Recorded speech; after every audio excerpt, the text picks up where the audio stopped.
ଆଜି ମୁଁ ଯାଉଛି ମୁଁ ଦେଖେଇ ଘରକୁ ଦେଖିବା କଣ ରାନ୍ଧୁଛନ୍ତି ଆଉ ସେଠି ଖାଇକି ଆସିବା।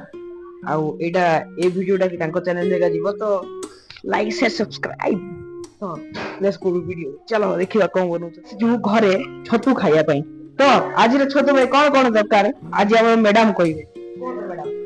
ଛତୁ ପିଠଉ ଭଜା ହବ। ଛତୁରେ ଚାଉଳ ଚୁନା, ବେସନ ଚୁନା, ତାପରେ ଆମର ପିଆଜ ପଡିଛି, କଞ୍ଚା ଲଙ୍କା ଟିକ ଟିକ କରି କଟା ହେଇକି ପଡିଛି, ତାପରେ ମସଲା ଗୁଣ୍ଡ, ହଳଦୀ ଗୁଣ୍ଡ ଆଉ ଏତିକି ସବୁ ଗୋଳା ହେଇକି ତାକୁ ଆଜି ଦେଖିବା କେମିତି ଛଣା ହବ। ଆଜି ସବୁ ମିକ୍ସ ମିକ୍ସ କରା ଦେଖନ୍ତୁ ଆଜ୍ଞା ତାୱା ଭଜା କରାହବ ଆଉ ଛଣା ଭଜା ଆଗରୁ ଆମର ହେଇଛି କେମିତି ଲାଗେ ଆଉ ଏଇଟା ଆମର ବେଟର ଅଛି କଣ କଣ ପଡିଛି ଏଥିରେ ଦେଖନ୍ତୁ ଆଜି ଆମର ଛତୁ ଫାଷ୍ଟ ପକା ହେଇଛି ମ୍ୟାଡାମ କଣ କହିବେ।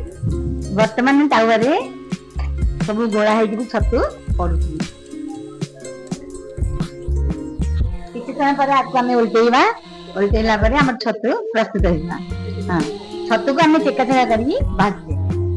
ଆଜି ଆମେ ଦେଖୁଛୁ କି କିପରି ଭଜା ଚାଲିଛି ଆଉ ଯୋଉ ଆଜି ତ ଦେଖାଉଛି ଆଉ ଆମର ଛଣା ତ ଆଗରୁ ଛଣା ହେଇଯାଇଥିଲା ଆପଣଙ୍କୁ ଦେଖେଇ ଦେଇଥିଲି। ଏ ଚାଲିଛି ଦେଖନ୍ତୁ ଭଲରେ ଆମର ଭଜା ଚାଲିଛି ଆଉ ଦେଖିବାକୁ ବି ବହୁତ ଭଲ ଲାଗୁଛି।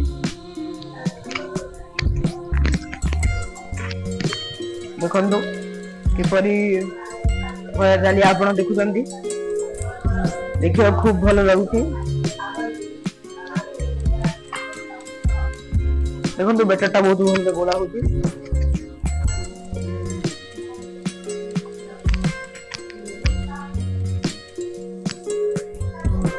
ଆଉ ଆପଣଙ୍କୁ ମୁଁ ଜଣାଉଛି କିଛି ସମୟ ପରେ ଏଇଟା କିପରି ହେଇଛି। ଆଉ ଦେଖନ୍ତୁ ଟିକେ ତେଲରେ ଫିନିସିଂ ଦିଆଯାଉଛି ବାସ୍ ଦେଖିବାକୁ ବହୁତ ଭଲ ଲାଗୁଛି ଏବେ।